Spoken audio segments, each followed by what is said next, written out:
से। मैं MIM की मुखालफत सिर्फ इस बुनियाद पर करता हूँ कि मज़हब की बुनियाद पर सियासत नहीं होनी चाहिए। उर्दू ज़बान का टीचर नहीं मिलता, वो कहते हैं कि राशन खा गए, अब्बा जान कहने वालों को राशन मिल गया। ये कह करके राजनीति को धार्मिक बनाने और लोगों की भावनाओं से को भड़का करके वोट लेने का प्रयास किया जाए। हर वो शख्स जो बीजेपी के खिलाफ बात कर दे वो देशद्रोही हो जाता है। हम कॉन्स्टिट्यूशन की बात करते हैं तो देशद्रोही कहलाते हैं, और आप मॉब लिंचिंग करके मॉब लिंचिंग करने वालों को माला पहना दो। भीलवाड़ा का एक मुसलमान बंगाली कुल्हाड़ी से उस शंभू सिंह ने मार दिया।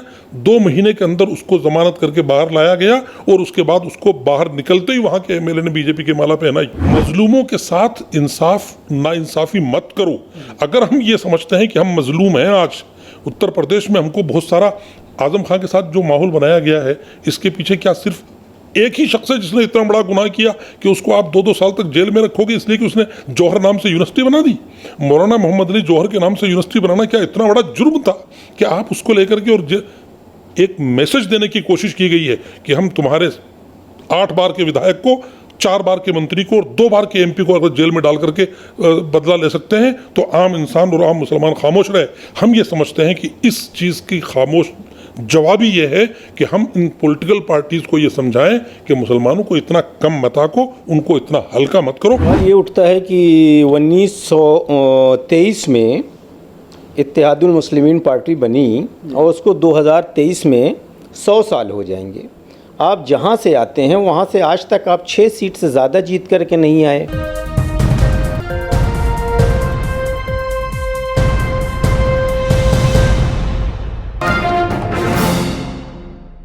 उत्तर प्रदेश इलेक्शन करीब है और उसको लेकर के अब तमाम सियासी पार्टियां ने अपनी सरगर्मी काफ़ी तेज़ कर दी है।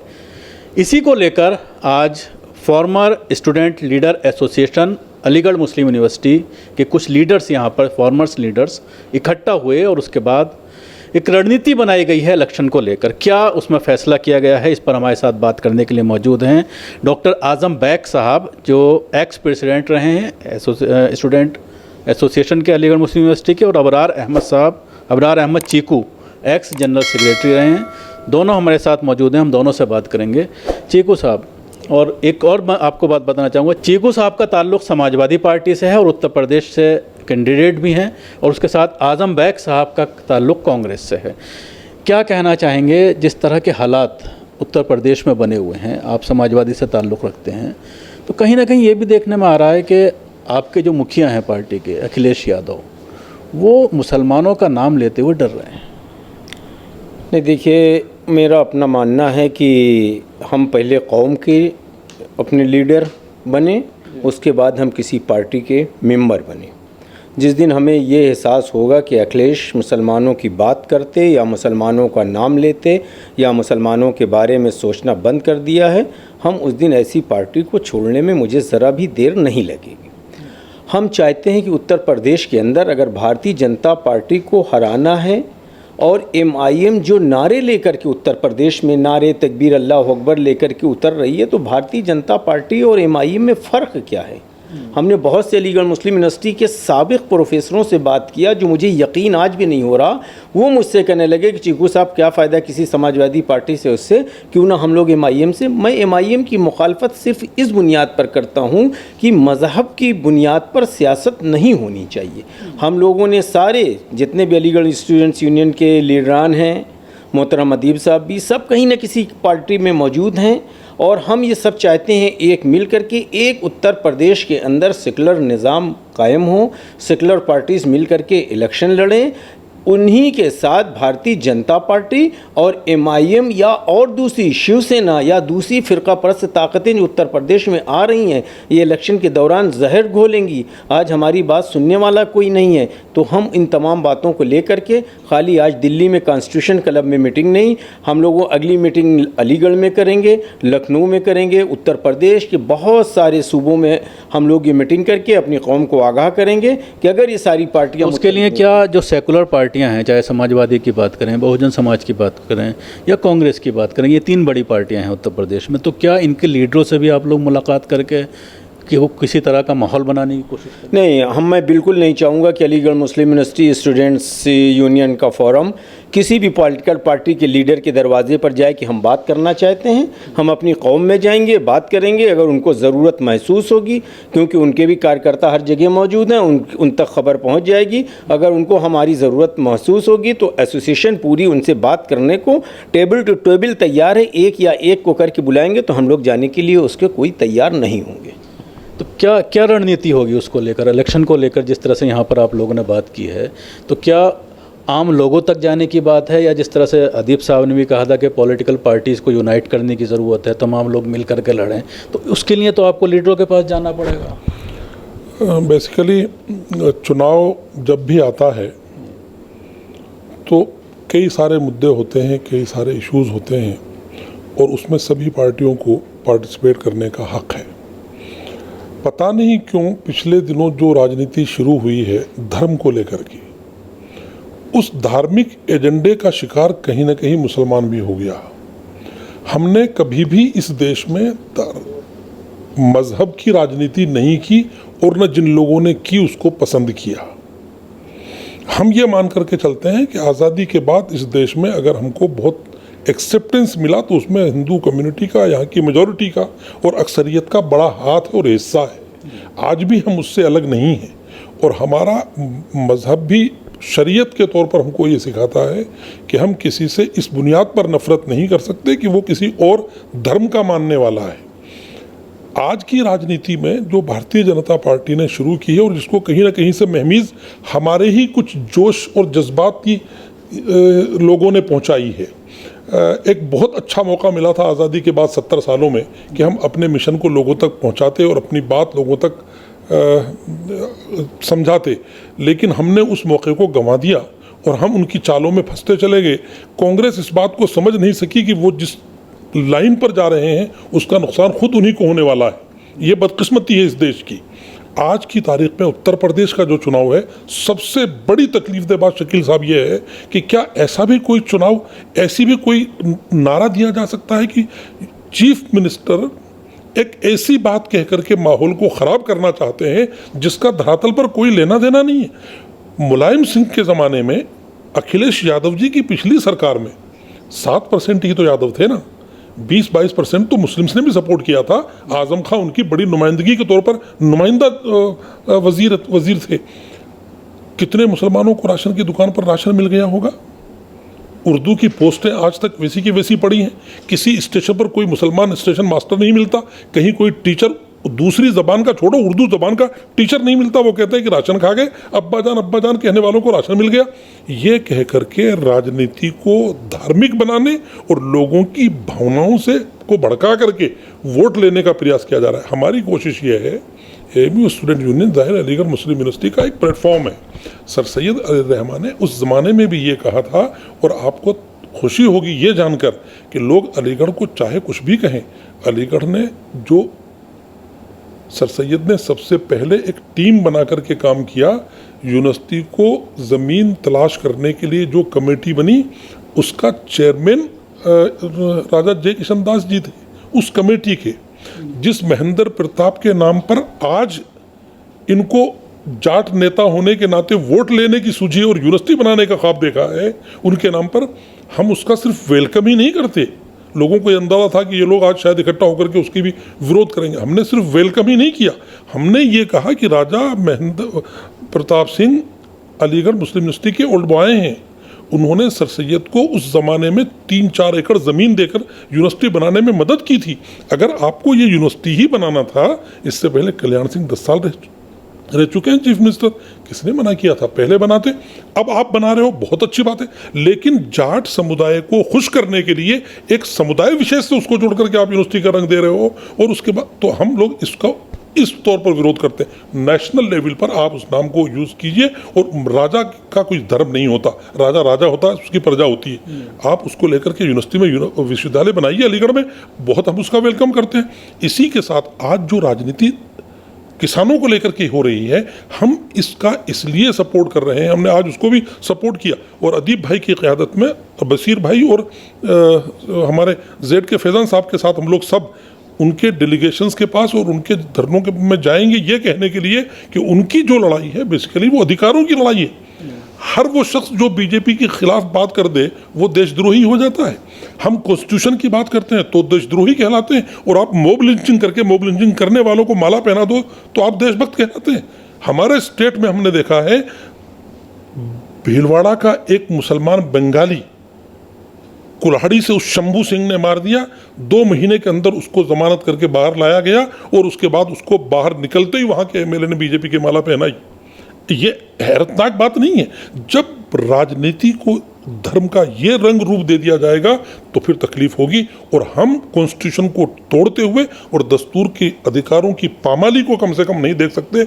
अलीगढ़ मुस्लिम यूनिवर्सिटी तलबा यूनियन के तमाम एक्स ऑफिस बेयरर्स आज दिल्ली के कॉन्स्टिट्यूशन क्लब में इकट्ठा हुए, और हमने ये तय किया है कि मुलायम सिंह हों, अखिलेश यादव हों या जनता राष्ट्रीय लोकदल हो, इन तमाम लोगों के जिम्मेदारों के सामने हम ये मैसेज रखें कि आप अपनी सत्ता पक्ष की चाहत में मजलूमों के साथ इंसाफ नाइंसाफ़ी मत करो। अगर हम ये समझते हैं कि हम मजलूम हैं, आज उत्तर प्रदेश में हमको बहुत सारा आजम खान के साथ जो माहौल बनाया गया है, इसके पीछे क्या सिर्फ एक ही शख्स है जिसने इतना बड़ा गुनाह किया कि उसको आप 2-2 साल तक जेल में रखोगे इसलिए कि उसने जौहर नाम से यूनिवर्सिटी बना दी? मौलाना मोहम्मद अली जौहर के नाम से यूनिवर्सिटी बनाना क्या इतना बड़ा जुर्म था कि आप उसको लेकर के और एक मैसेज देने की कोशिश की गई है कि हम तुम्हारे 8 बार के विधायक को, 4 बार के मंत्री को और 2 बार के एमपी को अगर जेल में डाल करके बदला ले सकते हैं तो आम इंसान और आम मुसलमान खामोश रहे। हम ये समझते हैं कि इस चीज़ की खामोश जवाब ही ये है कि हम इन पॉलिटिकल पार्टीज को ये समझाएं कि मुसलमानों को इतना कम मत आको, उनको इतना हल्का मत करो। मुसलमानों को भी ये समझाने के लिए तो वोट बैंक की ताकत है, लेकिन मुसलमान उसको सही तौर से इस्तेमाल ही नहीं करता। मुसलमान वोट बैंक को इस्तेमाल करता है, बंगाल में भी इस्तेमाल किया, पिछले दिनों बिहार में भी इस्तेमाल किया, और हम ये समझते हैं कि इस बार उत्तर प्रदेश में भी इस्तेमाल करेगा। हम उसी चीज़ को मोबिलाइज करने के लिए 3 अक्टूबर को अलीगढ़ में इकट्ठा होंगे, अक्टूबर के लास्ट में लखनऊ में इकट्ठा होंगे, और उसके बाद में फिर आजमगढ़, बरेली, मुरादाबाद, रामपुर, सब जगह जाकर के लोगों से यही कहेंगे कि आप अपने वोट की कीमत को पहचानो। अगर मुंतशिर रहोगे तो तुम्हारा कोई पूछने वाला नहीं रहेगा। आपका ताल्लुक कांग्रेस से है, उसी पर मैं सवाल करूंगा। अभी दिल्ली में एक दलित के साथ बलात्कार हुआ, राहुल गांधी वहां पर पहुंचे। राबिया का नाम आपने सुना होगा, संगम विहार में, उसके घर पर न राहुल गांधी पहुंचे और ना ही कोई कांग्रेस का बड़ा लीडर पहुंचा। मैं समझता हूं कि कांग्रेस की लीडरशिप को ये जवाब तो कांग्रेस के जिम्मेदारान अपने लेवल पर देंगे, लेकिन माइनॉरिटी डिपार्टमेंट के नेशनल कोऑर्डिनेटर होने के नाते मैं ये समझता हूं कि हम लोगों को जब भी जो जिम्मेदारी दी जाती है या कांग्रेस अपने लेवल पर जिम्मेदारी देती है, हम उसको पूरा करने का प्रयास करते हैं। पिछले दिनों यही डासना में गाज़ीपुर के पास एक मंदिर के पुजारी ने एक मुस्लिम लड़के को सिर्फ इसलिए मारा पीटा था कि उसने मंदिर में जाके पानी पी लिया था। हमको ये जिम्मेदारी दी गई पार्टी की तरफ से कि हम वहाँ जाकर के वहाँ इंसाफ की बात करें और उसके खिलाफ रिपोर्ट कराएं। बड़े लीडर को जाना चाहिए, जैसे दलित के यहाँ जा सकते हैं तो मुसलमान के यहाँ जाने में जाते हैं। वो लोग भी कोशिश करते हैं, जैसे जैसे समय मिलता है वो भी अपनी भरसक प्रयास करते हैं। मैं समझता हूँ कि हाथरस की उस दलित बेटी के साथ जो बड़ा जो इंसाफ दिलाने के लिए मुहिम राहुल गांधी और प्रियंका गांधी ने छेड़ी थी, उसका सभी लोगों ने स्वागत किया था। यहाँ भी उनके पास भी जाएंगे जैसे जैसे समय मिलेगा। इस वक्त क्योंकि माहौल मुल्क का बहुत अजीब सा है, 5-7 रियासतों में इलेक्शन है, कई सारी परिस्थितियां हैं, लेकिन मैं समझता हूं कि जब भी वक्त मिलेगा जाएंगे और जाना चाहिए। अगर कांग्रेस पार्टी भी, मैं उसके एक सदस्य होने के नाते ये कहता हूं, अगर उनके दिमाग में भी ये खुराफात आ रही है कि मुसलमानों से अलग करके या नर्म हिंदुत्व के नाम पर वो वोट लेने की कोशिश करेंगे, तो उनको इस भ्रम में नहीं रहना चाहिए। जो 50-55 सीटें एमपी इलेक्शन में लेके आए हैं वो भी और घट करके आधी रह जाएंगी। हालात बहुत ज़्यादा मुनासिब नहीं है इस वक्त। कांग्रेस को अपने दिमाग में ये कन्फ्यूज़न कतन नहीं रखना चाहिए कि उनको उनकी पॉलिसीज़ या उनकी आइडियोलॉजीज़ के साथ अगर उन्होंने समझौता करना शुरू किया तो फिर उनका भी बचना और उनका अपने आप को बहाल रखना बड़ा मुश्किल हो जाएगा। कांग्रेस तो उसी सिस्टम पर चले जिस तरीके से कांग्रेस चली थी। पहला वजीर तालीम मौलाना अबुल कलाम आज़ाद थे और पंडित जवाहरलाल नेहरू प्राइम मिनिस्टर थे। उस कॉम्बिनेशन के साथ इस देश को बाकी रखा जा सकता है। और हम हमेशा यही कहते हैं, आज़ादी के बाद जिसको जाना था वो पाकिस्तान चला गया। अब इस मुल्क का खून, इस मुल्क का पानी, इस मुल्क की मिट्टी हमारे लिए सब कुछ है। हम इसी को अपना धरोहर मानते हैं, इसी के लिए हम काम। चीकू साहब, जिस तरह से आपने ओवैसी की बात की थी, असदुद्दीन ओवैसी 100 सीटों पर लड़ने की बात उत्तर प्रदेश में कर रहे हैं और एक बहुत बड़ा तबका नौजवानों का सोशल मीडिया पर ख़ास तौर से अगर आप उनके ख़िलाफ़ कुछ चलाते हैं तो आपको गालियां देने बैठ जाता है। बिल्कुल उसी तरह का उनका आर्मी है, ट्रोल आर्मी, जिस तरह से नरेंद्र मोदी की है, बीजेपी की, आरएसएस की है। तो ऐसे में जिस तरह की बात आप कर रहे हैं, बार बार ओवैसी साहब ये कहते हैं कि मुसलमानों को हिस्सेदारी चाहिए, और बिहार में जिस तरह से 5 एमएलए जीत कर आए हैं और कई मामले वो उठा भी रहे हैं, ख़ासतौर से सीमांचल के, तो उसमें क्या परेशानी है अगर कुछ एमएलए उनकी पार्टी से कुछ मुस्लिम पहुंच जाएंगे? सवाल ये उठता है कि 1923 में इत्तेहादुल मुस्लिमीन पार्टी बनी और उसको 2023 में 100 साल हो जाएंगे। आप जहाँ से आते हैं वहाँ से आज तक आप 6 सीट से ज़्यादा जीत करके नहीं आए। आप वहाँ पे जिस पार्टी से मिल करके इलेक्शन लड़ते हैं वो सेंट्रल में भारतीय जनता पार्टी का सपोर्ट 3 तलाक पे करती है। तो हम ये कैसे मान लें कि आप भारतीय जनता पार्टी के इशारे पर काम नहीं कर रहे हैं? हम तो ये चाहते हैं कि सेकुलर लोग जो हमारी लड़ाई को लड़ना चाहते हैं। आप इस इलेक्शन से पहले अवैसी साहब को, मैं वालिद मोहतरम को भी जानता हूँ, मेरे उस वक्त रेक नहीं थी, मैंने उनके साथ भी काम किया। ये अपने खाली 2 काम बता दें कि मैंने मुस्लिम कम्युनिटी के लिए पिछले 100 सालों में ये 2 काम किए हैं। आप तो सिर्फ नफ़रत की राजनीति फैला करके और यहाँ पे नौजवान बच्चों को, आप तो उस जगह पर बैठते हैं हैदराबाद में जहाँ पे 99% मुसलमान हैं। आप उन मुसलमानों के बारे में सोचिए जहाँ पे 2% मुसलमान हैं। अगर वहाँ हिंदू मुस्लिम फसाद हो जाता है तो कभी आप उत्तर प्रदेश में किसी गरीब मुसलमान के घर पर गए? आप एक मेडिकल कॉलेज के एडमिशन में 1 करोड़ रुपया लेते हैं, क्या किसी गरीब मुसलमान बच्चे को आपने बुला करके मेडिकल कॉलेज में एडमिशन दिलाया? आप वहाँ पर एक स्कूल के KG के बच्चों में 10,000 रुपये फ़ीस लेते हैं, किसी गरीब माइनॉरिटीज़ के बच्चे को आपने वहाँ पे एडमिशन दिया? आप कुछ कारनामा तो बताइए कि आपने मिल्लत और कौम के लिए ये किया है। हमें आपसे वो नहीं, हम आपकी नफ़रत की, जितनी हम भारतीय जनता पार्टी की बातों की नफ़रत से मुखालफत करते हैं उसी तरीके से हम आपकी भी नफ़रत की बातों से, नारे तकबीर अल्लाह अकबर, आप कोई मस्जिद के इमाम नहीं हैं कि आप वहाँ पर अपने मीटिंग में और वो करें, वो भी जय श्री राम के नारे लगाते हैं, तब हमें अफसोस होता है। तो इसी तरीके जब आप नारे तकबीर अल्लाह अकबर लगाते हैं तो हमारे हिंदू भाइयों को भी अफसोस होता होगा। तो हम इस चीज़ की मुखालफत करते हैं। नंबर 1 चीज़ शकील साहब मैं आपके चैनल के जरिए और कहूँगा कि आज भारतीय जनता पार्टी ने मौलाना मोहम्मद अली जौहर यूनिवर्सिटी को 70 एकड़ ज़मीन एक लीज पे दी थी और आज वो कह रही है हम वापस ले रहे हैं, ये गवर्नमेंट है वापस ले ले।